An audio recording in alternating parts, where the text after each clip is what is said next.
unreliable. We prefer curare. Christopher Lee, cinema's towering colossus of dread, wielded a voice like rolling thunder and principles forged in steel, shaping his iconic Dracula and Saruman. Born in 1922 to an Italian contessa and British officer, his covert SOE service in World War II instilled unyielding discipline.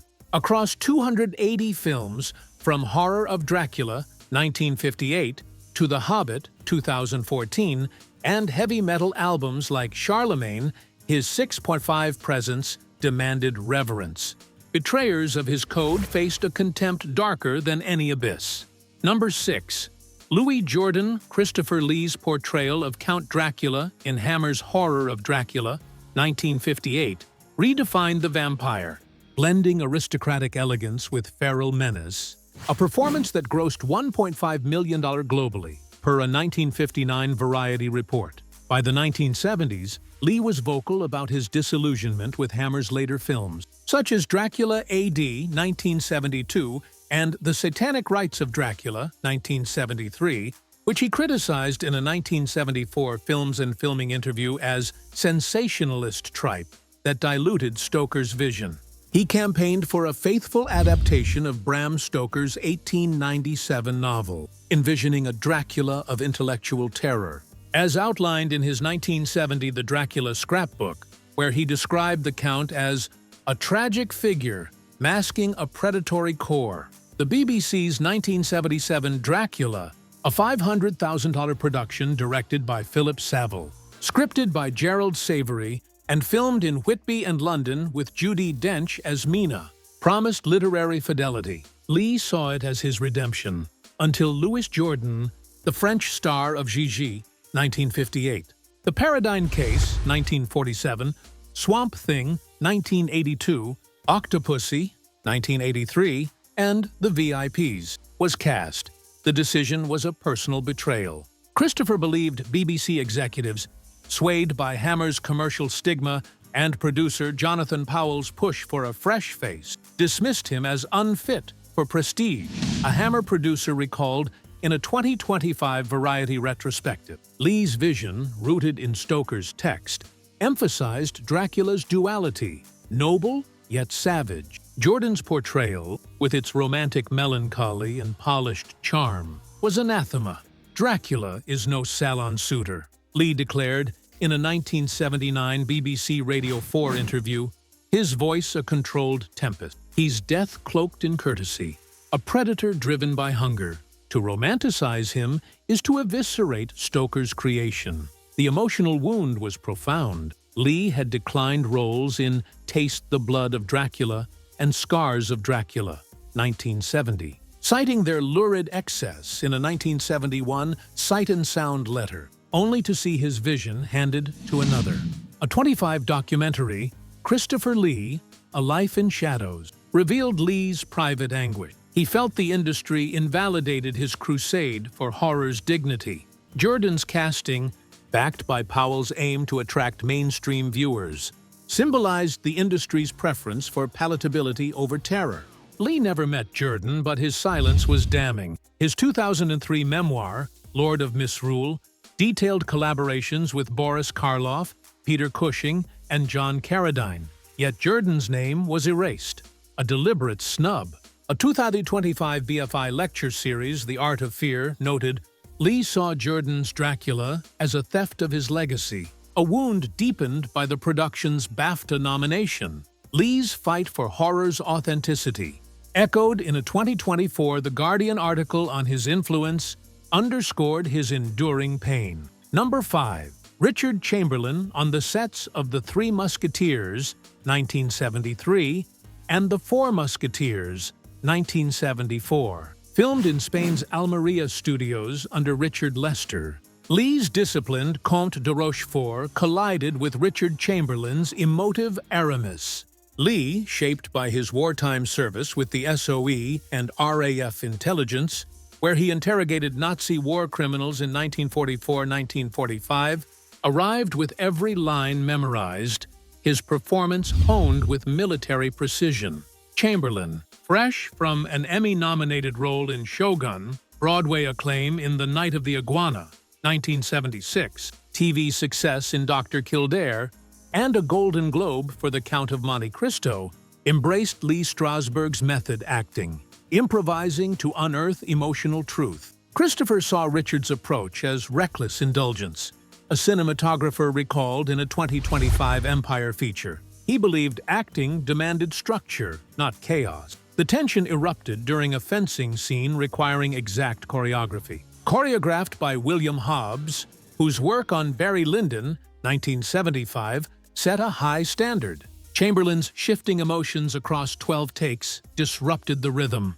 Lee, his patience frayed, turned to Lester with a voice like sharpened steel. "Will Mr. Chamberlain commit to a performance, or are we filming an acting seminar?"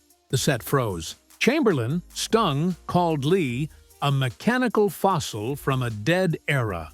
Lee's retort, a single arched brow and professional, cut deeper than any insult. The air turned to frost, a grip noted in a 2024 Film Comment interview.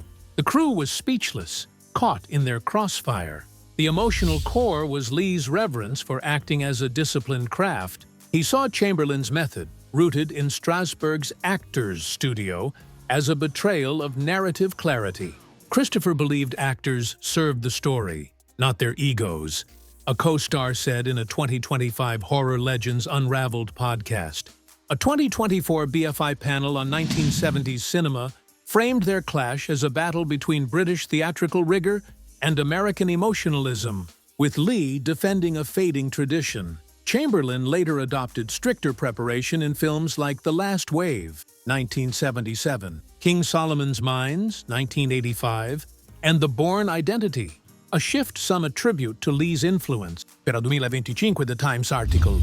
Lee's comments remained cool, praising Chamberlain's emotional sincerity in a 1985 Starlog interview while implying it lacked substance. Chamberlain, in a 1995 Vanity Fair profile, described Lee as a monumental figure, stunning, but you wouldn't embrace it.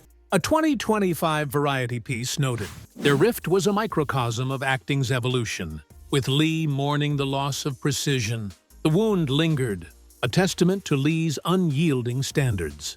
Number 4.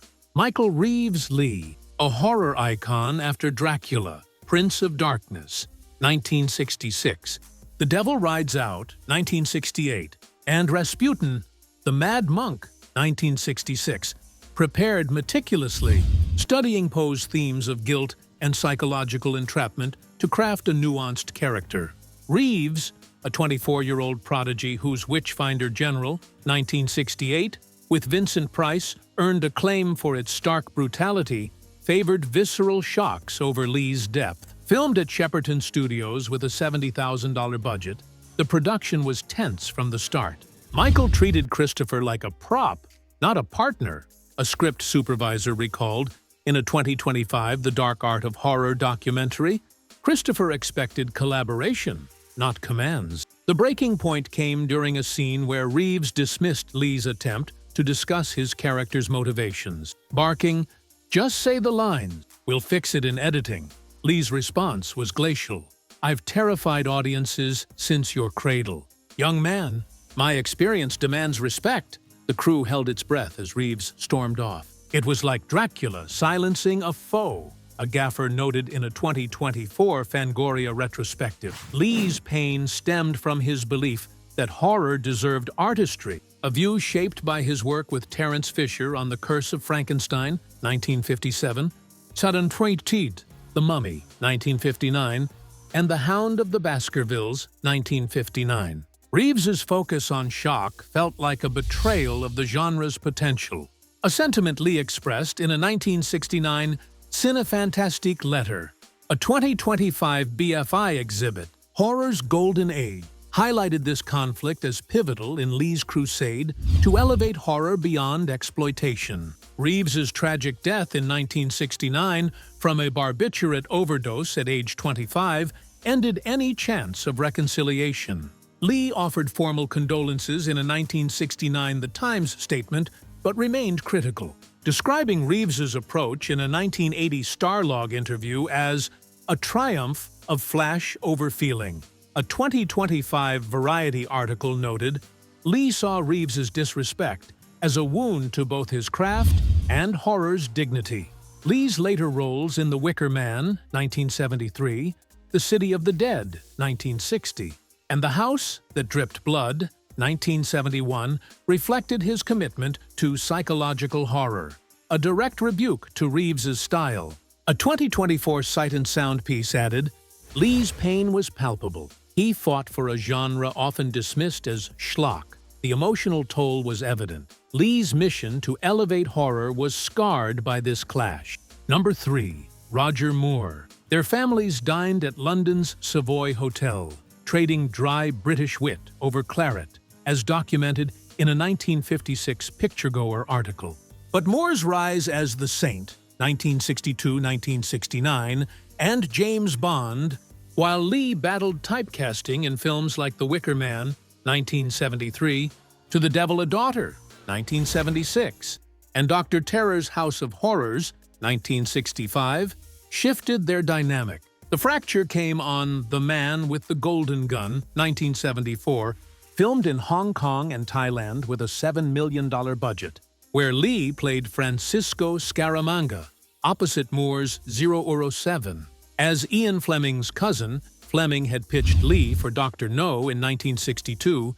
Per a 1961 The Guardian letter, Lee saw Scaramanga as Bond's dark mirror, a killer with a fractured soul. Christopher wanted to explore Scaramanga's psyche, a set designer recalled in a 2025 Sight and Sound feature.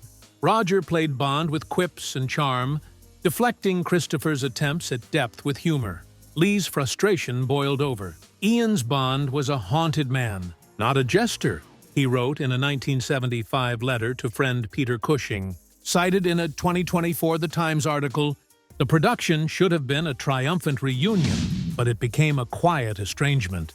Moore's 2008 memoir, My Word is My Bond, admitted, Christopher's critique of my Bond hurt deeply. He saw a complexity I didn't. The emotional toll was profound. Lee didn't resent Moore's success, but mourned the loss of a friend who prioritized entertainment over artistry. Social invitations faded, and Lee's comments in a 1988 premiere interview praised Moore's unique charisma with hollow formality. A 2025 Empire retrospective framed their rift as Lee's struggle against commercial cinema's shallowness, evident in his nuanced roles like Lord Summerisle in The Wicker Man, which earned a 2024 BAFTA retrospective screening. A 2025 Abisavkintritin Sophie Tifemf film comment piece noted, Lee's pain was personal, a friendship sacrificed to differing values. Lee's later work in The Man Who Could Cheat Death, 1959, and The Private Life of Sherlock Holmes, 1970, reflected his commitment to depth, a silent rebuke to Moore's approach. The loss was a wound Lee carried quietly, a testament to the cost of his principles. Number 2. Vincent Price, yet a rivalry simmered, rooted in divergent philosophies. Lee saw horror as a profound exploration of fear, demanding psychological depth. Price embraced its theatricality, especially in Theater of Blood, The Abominable Dr. Phibes, 1971, The Fly, 1958, The Raven, 1963, and The Tingler. Christopher felt Vincent's campy flair diluted horror's soul. A director noted in a 2024 biography, Masters of Menace. At a 1976 London Film Festival, Lee confided to a colleague, cited in a 2025 Fangoria retrospective, Vincent plays for applause. Horror demands truth, not spectacle. The emotional sting was Lee's sensitivity about his legacy. Price was celebrated as America's horror patriarch, with TV appearances on the Hollywood Squares, 1966 to 1980, a cameo in Edward Scissorhands, 1990, and a voice role in Michael Jackson's Thriller, 1983. While Lee was often reduced to British horror star, despite his work in The Devil Rides Out, 1968, The Skull, 1965, and The Gorgon, 1964. A 2025 BFI panel noted, Price leaned into spectacle. Lee fought for art. Their subtle jabs surfaced in interviews. Price, in a 1978 People interview, called Lee's intensity severe. Lee, in a 1982 Cinefantastique piece, praised Price's eloquence, but implied it lacked depth. When Price died in 1993, Lee's brief tribute in Variety contrasted with his heartfelt words for Peter Cushing, his co-star in 22 films, including Dracula AD 1972 and Nothing But the Night 1973. A 2024 Sight and Sound article described their rivalry as a clash of masters divided by their love for horror. The ache was Lee's pride in his craft, wounded by Price's theatrical approach, which he feared diminished the genre's gravitas. Number 1. Klaus Kinski, he known for Aguirre, The Wrath of God, 1972, Nosferatu, 1979, Fitzcarraldo, 1982, and Cobra Verde, 1987, was infamous for abusive outbursts, screaming at crews, threatening co-stars, and creating chaos. Lee, whose SOE service included interrogating Nazi war criminals in 1944, 1945, and assisting in war crimes investigations in Norway, per a 2025 BBC History magazine article, found Kinski's behavior abhorrent. Though they never worked together, Lee's judgment was absolute. Kinski mistakes tyranny for genius, he said in a 1987 The Guardian interview, his voice a chilling rumble. Artistry demands discipline, not cruelty. A producer recalled in a 2025 documentary, The Dark Art of Horror, Christopher saw sets as sacred, like a wartime unit. Kinski's chaos was blasphemy. Lee's pain was rooted in his respect for crew members, often powerless against stars. His wartime experiences, including witnessing the liberation of Bergen-Belsen, gave him a visceral hatred for those who abused power, as noted in a 2024 The Times interview with his biographer. Herzog's My Best Fiend, 1999, confirmed Kinski's volatility, with accounts of him threatening crew with a rifle on Aguirre and delaying Fitzcarraldo with tantrums. Lee refused comment, telling friends in a 2000 letter, cited in a 2025 Variety piece, "He's a villain I'd never portray." A 2025 The Guardian article framed Lee's stance as a soldier's code applied to cinema. Kinski's legacy, to Lee, was a betrayal of artistry's privilege, a sin he could never absolve. Christopher Lee's conflicts were testaments to his principles: artistic integrity, professional respect, moral decency. From Jordan's stolen legacy to Kinski's cruelty, each clash revealed a man shaped by war, heritage, and a relentless pursuit of excellence. His 280+ films, from The Curse of Frankenstein, 1957, to Star Wars, Episode 3, 2005, The Lord of the Rings, 2001-2003, Sleepy Hollow, 1999, and The Hobbit, 2014, and heavy metal albums like Charlemagne, The Omens of Death, 2013, which won a 2013 Metal Hammer Golden Gods Award, showcased his versatility. A 2025 BFI exhibit, Horror's Golden Age, and Christopher Lee, a Life in Shadows documentary, hailed his fight for horror's dignity, noting his influence on directors like Tim Burton, Peter Jackson, and Joe Dante, who cast Lee in Gremlins 2, 1990. Christopher didn't seek enemies, only excellence, a co-star said in a 2025 The Times interview. Chamberlain adopted Lee's discipline in King Solomon's Mines, 1885, and The Bourne Identity, 1988. Moore admitted his critique's truth in his memoir. Lee's lifelong friend, Peter Cushing, his co-star in 22 films like Dracula, 1958, The Hound of the Baskervilles, 1959, The Gorgon, 1964, and The Skull, 1965, shared his values, their bond a beacon of mutual respect, per a 2024 Film Comment article. A 2025 The Guardian piece noted, Lee's wartime service, including tracking war criminals, shaped a moral compass rare in Hollywood. A 2025 Feuds Fabern Swinefiv BFI lecture series. The Art of Fear credited Lee with transforming horror from schlock to art, influencing modern filmmakers like Guillermo del Toro. His legacy endures. Greatness demands character, a lesson for an era of fleeting fame. Christopher Lee lived as fiercely as his villains, his principles a sword against compromise. The six who crossed him faced a judgment sharper than any film's climax, a loss of a titan's esteem. His life teaches us, true art requires soul. Loved this dive into cinema's heart? Like, subscribe to Legacy News, and share which feud shocked you most. Tell us whose untold story we should uncover next. A 2025 Variety article noted, Lee saw Reeves's disrespect as a wound to both his craft and horror's dignity. Lee's later roles in The Wicker Man, 1973, The City of the Dead, 1960, and The House That Dripped Blood, 1971, reflected his commitment to psychological horror, a direct rebuke to Reeves's style. A 2024 Sight and Sound piece added, Lee's pain was palpable. He fought for a genre often dismissed as schlock.